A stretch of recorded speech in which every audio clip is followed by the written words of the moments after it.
Hello students, welcome to my channel biology junction. हम लोग class 9th science का chapter है, chapter number 5 the fundamental unit of life, वो पढ़ रहे हैं।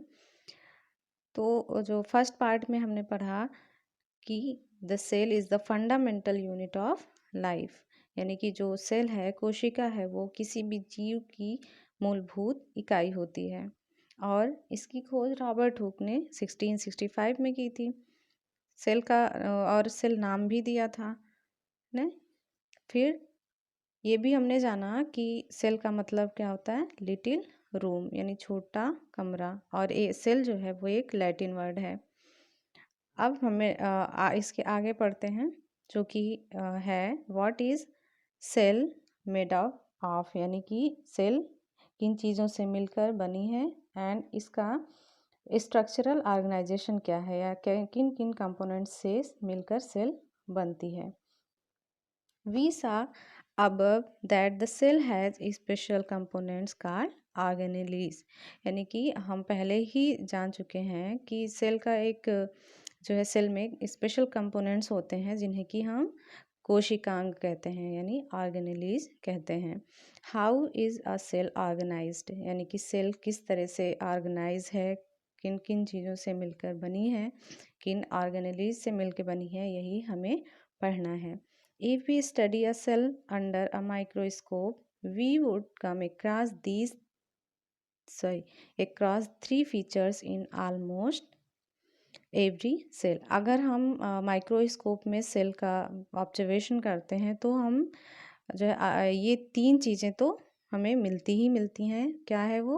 एक plasma membrane, nucleus and cytoplasm. यानी कि प्लाज्मा मेम्ब्रेन यानी कि कोशिका झिल्ली, न्यूक्लियस केंद्रक एंड साइटोप्लाज्म कोशिका द्रव्य।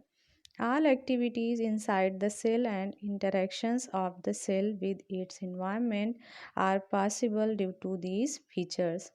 यानी कि जितनी भी एक्टिविटीज़ होती हैं सेल के अंदर, वो इन्हीं ऑर्गेनेलीज के थ्रू पॉसिबल होती है। लेट अस सी हाउ, आइए देखते हैं किस तरह से।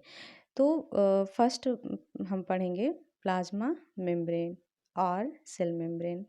इसे प्लाज्मा मेम्ब्रेन को जो है सेल मेम्ब्रेन भी कहते हैं, हिंदी में कोशिका झिल्ली। मेम्ब्रेन मीन्स होती है झिल्ली।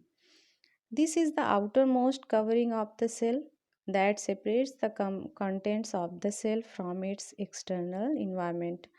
जो प्लाज्मा मेम्ब्रेन है, कोशिका झिल्ली है, वो सेल की आउटर मोस्ट कवरिंग होती है, यानी एक कह सकते हैं एनवेलप होता है, सबसे बाहरी झिल्ली होती है, सबसे बाहरी परत होती है, जो कि जो सेल के अंदर कंटेंट्स होते हैं, मटेरियल्स होते हैं, उसको जो है वो बाहरी इन्वायरमेंट से सेपरेट करता है, अलग करता है।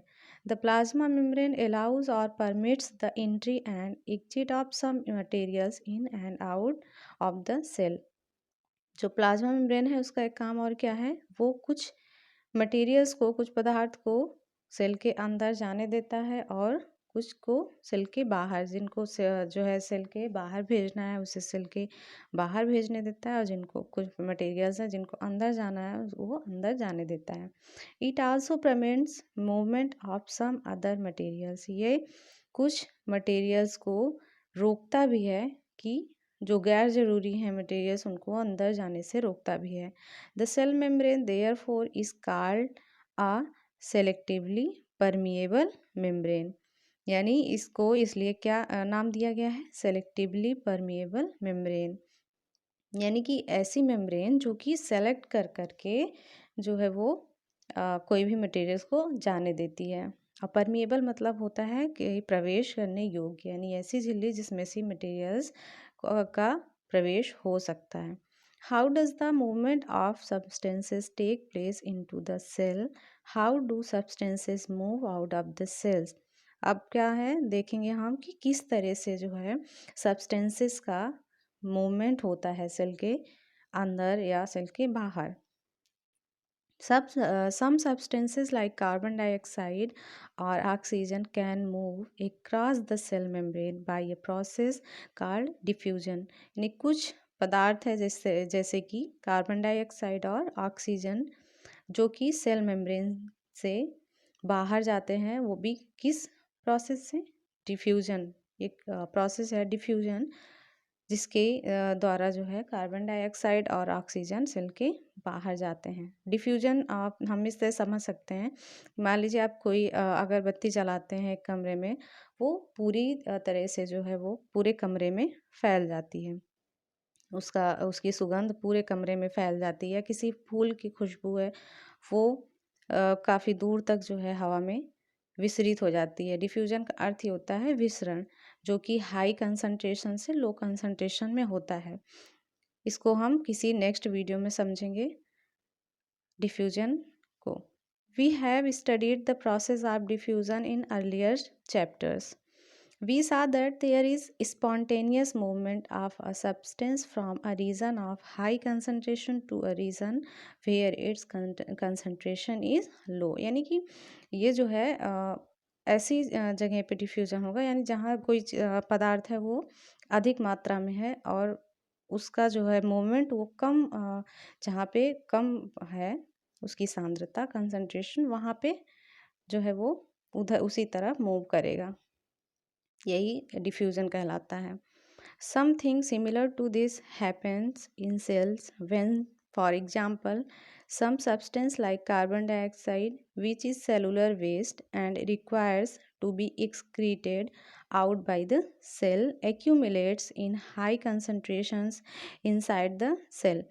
यानी कि जिस तरह से कार्बन डाइऑक्साइड जो कि एक वेस्ट है, सेलुलर वेस्ट है, यानी कि जो रिस्पिरेशन की प्रोसेस में निकलता है, उसको जो है बाहर जाना होता है, बाहर भेजना होता है सेल के, और सेल के अंदर इसका कंसंट्रेशन हाई होता है और सेल के बाहर इसका कंसंट्रेशन कम होता है। तो जो है ये उधर ही डिफ्यूज़ करेगा, यानी कि सेल के बाहर ही डिफ्यूज़ करता है। The concentration of carbon dioxide is low as compare to that inside the cell. As soon as there is a difference of concentration of carbon dioxide inside and outside a cell, carbon dioxide moves out of the cell from a region of high concentration to a region of low concentration outside the cell by the process of diffusion. जैसा कि हमने बताया कि जो carbon dioxide है वो diffusion के process से सेल के अंदर से सेल के बाहर जो है डिफ्यूज करता है।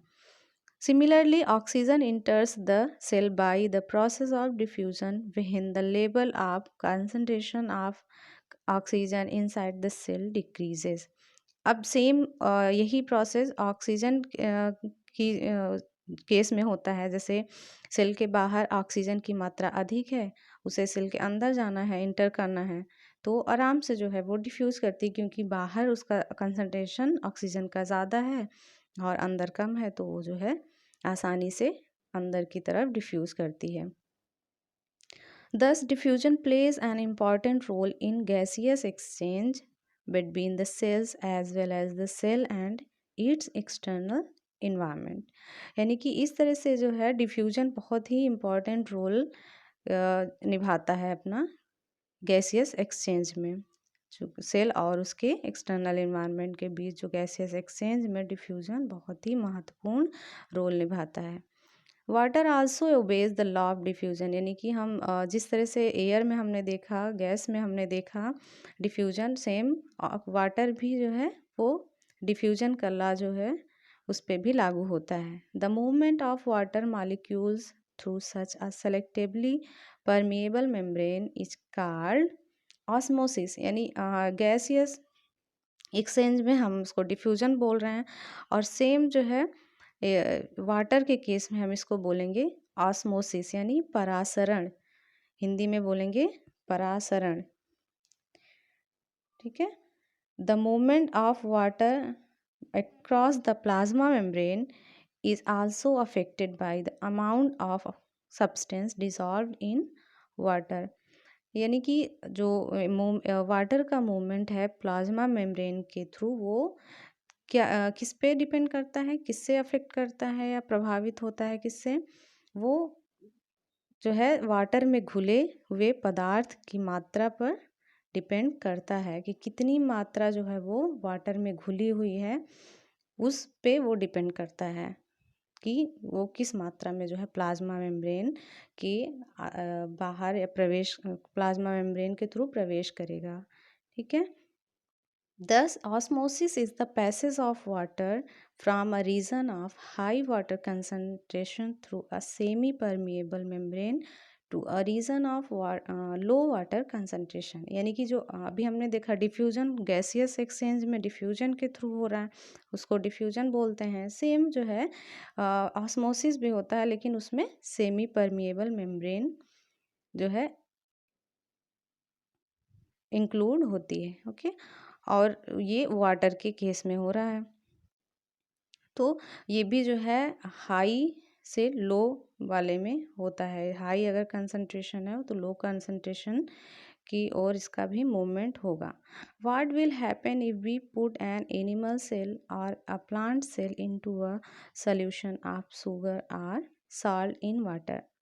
अगर क्या होगा अगर हम कोई भी एनिमल सेल और प्लांट सेल को जो है शुगर के सॉल्यूशन या जो है हम कह सकते हैं साल्ट के सॉल्यूशन में रख देते हैं। सॉल्यूशन क्या है? यानी कि मिश्रण जो कि जो है सब्सटेंसेस का जो दो कंपोनेंट्स का मिक्सचर है उसे सॉल्यूशन बोलेंगे। मान लीजिए हमने जो है शुगर को वाटर में घोल दिया या नमक को वाटर में घोल दिया तो एक सॉल्यूशन बन गया। One of the following three things could happen. अब देखेंगे कि अगर हम जो है सेल को एनिमल सेल हो या प्लांट सेल हो उसको ऐसे सॉल्यूशन में रखेंगे तो क्या हो सकता है। तीन चीज़ें, तीन कंडीशंस हैं। फर्स्ट क्या है? फर्स्ट है if the medium surrounding the cell has a higher water concentration than the cell. मतलब अगर जो मीडियम है यानी कि जो सॉल्यूशन में हमने सेल को रखा है वो उसका कंसंट्रेशन क्या है? हाई है ना। मीडियम का कंसंट्रेशन जो है हाई है सेल के अपेक्षा। तो क्या होगा? Meaning that the outside solution is very dilute. यानी if the medium surrounding the cell has a higher water concentration, यानी उसमें वाटर ज़्यादा है। समझ रहे हैं? वाटर ज़्यादा है यानी कि जो ये है मीडियम हमारा है एक्सटर्नल मीडियम वो डाइल्यूट है, यानी पानी की मात्रा ज़्यादा है सेल की अपेक्षा ना। तो क्या होगा? The cell will gain water by osmosis. अब जो है सेल क्या करेगी? ऑस्मोसिस के थ्रू पानी वो एब्जॉर्व कर लेगी। फिर क्या होगा? Such a solution is known as a hypotonic solution. यानी कि इस तरह के सोल्यूशन को हाइपोटोनिक सोल्यूशन कहते हैं। यानी सेल जो है वो अगर पानी गेन करके वो फूल जाएगी सेल। सेम जो है हम जैसे देखते हैं किशमिश को हम रखते हैं पानी में तो वो पानी से फूल जाता है किशमिश। तो यही इस तरह के सोल्यूशन, यानी अगर जो है पानी ज़्यादा है तो इस तरह का सोल्यूशन होगा hypotonic solution. Water molecules are free to pass across the cell membrane in both directions, but more water will come into the cell than will leave. The net result is that the water enters the cell is likely to swell up। यानी कि जिस जो है वो पानी gain करने के बाद सेल फूल जाएगी, स्वेल हो जाएगी। नेक्स्ट है हमारा क्या कंडीशन है कि if the medium has exactly the same water concentration as the cell। अब सेकेंड हमारा जो कंडीशन है वो है कि इसमें हमें सेम रखना है। जो एक्सटर्नल जो हमारा मीडियम है उसमें वाटर कंसंट्रेशन जो है वो सेम रखना है जिस तरह की सेल का है। यानी जो सोल्यूशन होना चाहिए वो सेम उसी कंसंट्रेशन में होना चाहिए जितना कि सेल का है। There will be no net movement of water across the cell membrane. अब इस कंडीशन में क्या होगा कि कोई भी जो है मूवमेंट वाटर का मूवमेंट सेल मेम्ब्रेन के थ्रू नहीं होगा क्योंकि दोनों का कंसंट्रेशन सेम है, सांद्रता जो है सेम है। Such a solution is known as an isotonic solution. इस तरह का जो सोल्यूशन है जिसमें कि दोनों का कंसंट्रेशन सेम है उसे हम कहेंगे आइसोटोनिक सोल्यूशन। फर्स्ट हमने देखा हाइपोटोनिक, अब नेक्स्ट है isotonic solution. Water crosses the cell membrane in both directions, but the amount going in is the same as the amount going out. मतलब कि क्रॉस तो होता है लेकिन जो है सेम उसी ही जो है मात्रा में, जितना अंदर जाएगा उतना बाहर जाएगा। सेम वही प्रोसेस हमारे जो है बॉडी में सेल का होता है। ऑस्मोसिस होता है तो कोई भी मटेरियल इन आउट होगा तो वो इक्वल अमाउंट में होगा, जिससे कि कोई जो है इफेक्ट नहीं पड़ेगा, एक इक्विलिब्रियम में स्टेट में सेल रहती हैं। So there is no overall movement of water, the cell will stay the same size, जिसलिए कि जो सेल है वो सेम साइज में रहेगी, क्योंकि ये ना एक्स्ट्रा वाटर अंदर जाएगा ना एक्स्ट्रा वाटर बाहर जाएगा। थर्ड हमारा है the medium has a lower concentration of water than the cell. If the medium has a lower concentration of water than the cell, अगर जो है मीडियम का यानी जो सोल्यूशन हमने बनाया जिसमें हमने सेल रखा है उसका कंसंट्रेशन उसमें कम है, वाटर कम है और सेल में वाटर ज़्यादा है, समझ रहे हैं? यानी बाहर वाटर का कंसंट्रेशन वो कम है और सेल में बाहर है, यानी कि meaning that it is a very concentration solution, यानी कि बाहर जो है वो बहुत कंसंट्रेटेड सोल्यूशन है और अंदर कम है ना। तो क्या होगा, the cell will lose water. अब जो है क्योंकि भाई बाहर जो है वो कम है, सॉरी कंसंट्रेशन अधिक है और अंदर कम है, तो कम से जो है ये ज़्यादा की तरफ जाएगा। The cell will lose water by osmosis, osmosis के थ्रू जो सेल का जो वाटर है वो बाहर की तरफ जाएगा। तो क्या होगा result, such a solution is known as a hypertonic solution, यानी कि अगर हमारा मीडियम का सोल्यूशन जो है वो कंसनट्रेटेड ज़्यादा होगा, हायर कंसनट्रेशन का होगा, तो उसे हाइपर बोलेंगे। हाइपो हमने देखा जबकि लो कंसनट्रेशन है मीडियम का, और हाइपर जबकि जो है मीडियम का जो कंसंट्रेशन है वो हाई है, तो हाइपर बोलेंगे। Again water crosses the cell membrane in both direction, अब भी जो है फिर बोथ डायरेक्शन में ही जो है वाटर का मूवमेंट होगा, but this time more water leaves the cell than enters it, यानी इस टाइम क्या होगा, सेल से अधिक मात्रा में पानी बाहर जाएगा जबकि अंदर कम आएगा, क्योंकि बाहर जो है कंसंट्रेशन अधिक है। Therefore the cell will shrink, shrink माने सिकुड़ना, इसलिए जो सेल है वो सिकुड़ जाएगी। Thus, osmosis is a special case of diffusion through a selectively permeable membrane.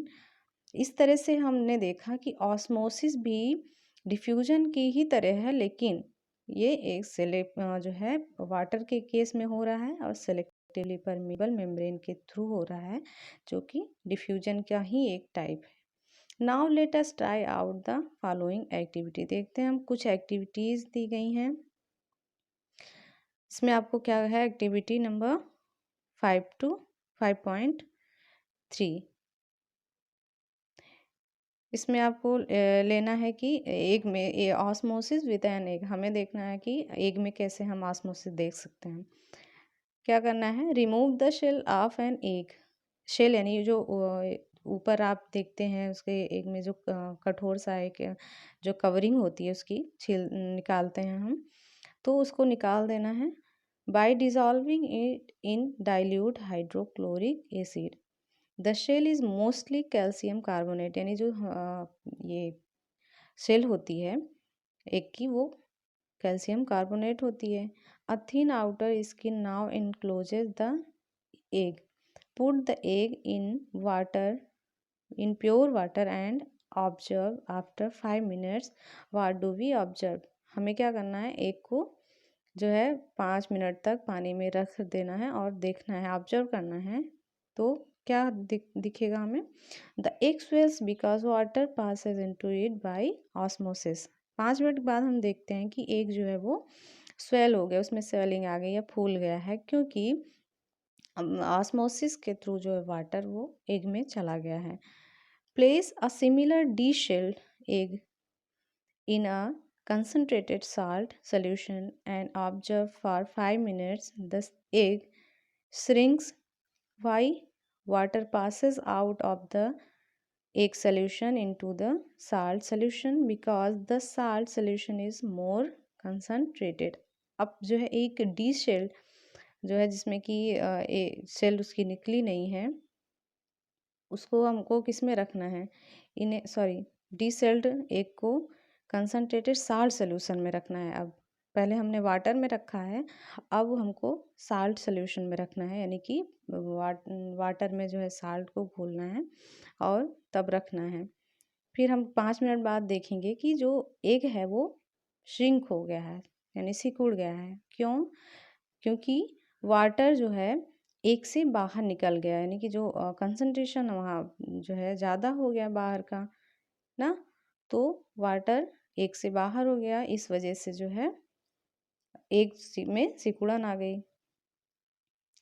फिर नेक्स्ट हम एक एक्टिविटी और देखेंगे जो है activity number 5.4। Put dried resins or apricots in plain water and leave them for some time. Then place them into a concentrated solution of sugar or salt. You will observe the following। यानी हमें क्या करना है कि किशमिश को जो है प्लेन वाटर सोल्यूशन में रख देना, प्लेन वाटर में रख देना है कुछ टाइम के लिए, और उसके बाद इसको then place them into a concentration solution, यानी कि पहले सिर्फ ज़्यादा पानी में रखना है, फिर हमको शुगर के सोल्यूशन या शुगर का या साल्ट के सोल्यूशन में रखना है। Each gains water and swells when placed in pure water. अब देखिए जब हमने प्लेन वाटर में किशमिश को रखा था तो ये क्या हुआ, जो है ये वाटर गेन करके फूल गया, स्वेल हो गया। However, when placed in the concentrated solution, it loses water and consequently shrinks। यानी जब हमने इसको concentrated solution में रखा, जब घोल में रखा हमने शुगर के घोल में या साल्ट के घोल में, तो ये सिकुड़ गया। क्यों? क्योंकि बाहर का जो कंसंट्रेशन है, यानी सोल्यूशन का कंसंट्रेशन वो किशमिश के कंसंट्रेशन से जो है कम सॉरी ज़्यादा है, इसलिए बाहर उसका जो है वाटर वो बाहर आ गया किशमिश का, इसलिए वो श्रिंक हो गया। Unicellular fresh water organisms and most plant cells tend to gain water through osmosis. यानी जो एक कोशिकीय जीव हैं जो कि फ्रेश वाटर में रहते हैं, या कुछ जो है प्लांट सेल्स हैं जो कि वाटर गेन करती हैं, किस प्रोसेस से? ऑस्मोसिस के प्रोसेस से या परासरण के द्वारा। Absorption of water by plant roots is also an example of osmosis. यानी कि जब हम पौधे में पानी डालते हैं और जो है पौधा जड़ से ही लेता है पानी, ऊपर खींचता है, एब्जॉर्ब करता है, तो वो भी एक एग्जाम्पल है ऑस्मोसिस का। Thus, diffusion is important in exchange of gases and water in the life of a cell। इस तरह से डिफ्यूजन जो है बहुत ही इम्पॉर्टेंट रोल प्ले करता है किसमें? एक सेल के लाइफ में, जिसके द्वारा कि गैस का एक्सचेंज होता है, वाटर का एक्सचेंज होता है, right. In additions to this the cell also obtains nutrition from its environment. और जो सेल है वो भी न्यूट्रिशन भी जो है अपना पोषण भी बाहरी इन्वायरमेंट से ऑस्मोसिस के थ्रू ही प्राप्त करता है। Different molecules move in and out of the cell through a type of transport requiring use of energy in the form of ATP. बहुत सारे जो है मॉलिक्यूल्स, डिफरेंट मॉलिक्यूल्स वो अंदर सेल के अंदर और बाहर जो है वो ट्रांसपोर्ट करते हैं, ठीक ना, जिसमें कि एटीपी की ज़रूरत होती है ना। एटीपी, और जो है किसी नेक्स्ट वीडियो में इसके बारे में हम जो है पढ़ाएंगे। तो एटीपी की ज़रूरत होती है जिससे कि एनर्जी प्राप्त होती है। The plasma membrane is flexible. इसका देखिए प्लाज्मा मेम्ब्रेन के क्या कैरेक्टरिस्टिक्स हैं कि प्लाज्मा मेम्ब्रेन फ्लेक्सिबल होती है, ना कि स्टेबल बिल्कुल है, जो है ये फ्लेक्सिबल होती है, लचीली होती है। And is made up of organic molecules called lipids and proteins, और ये ऑर्गेनिक मॉलिक्यूल्स से कि लिपिड्स और प्रोटीन से बनी होती है। However we can observe the structure of the plasma membrane only through an electron microscope.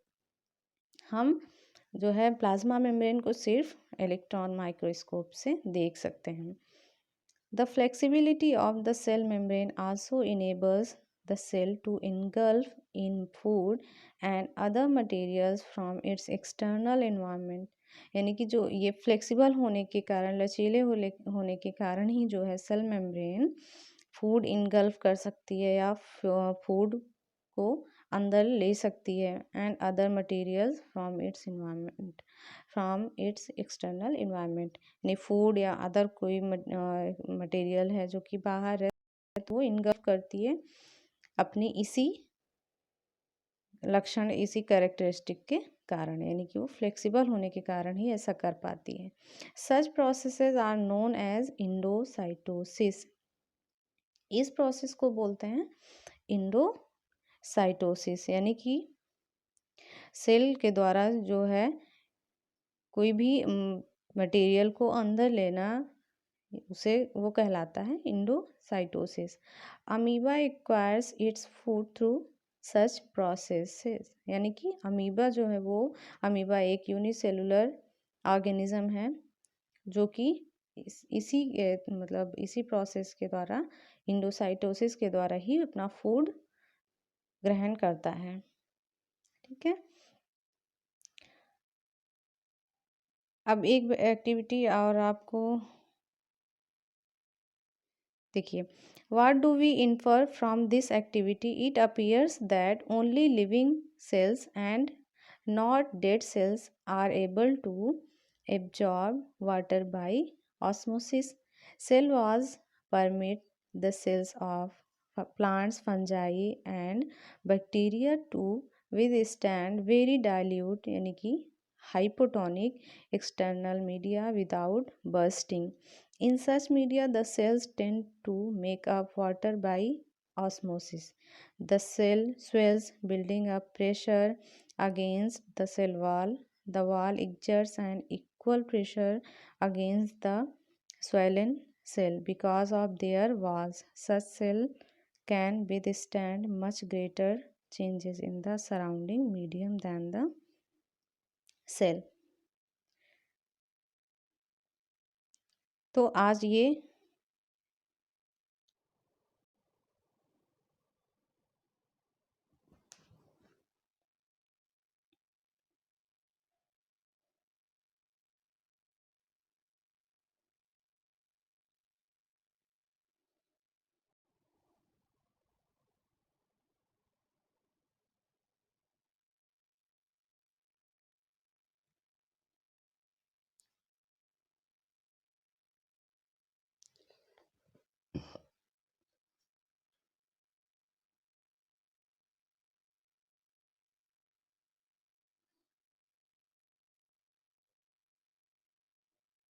Hello students, welcome to my channel Biology Junction.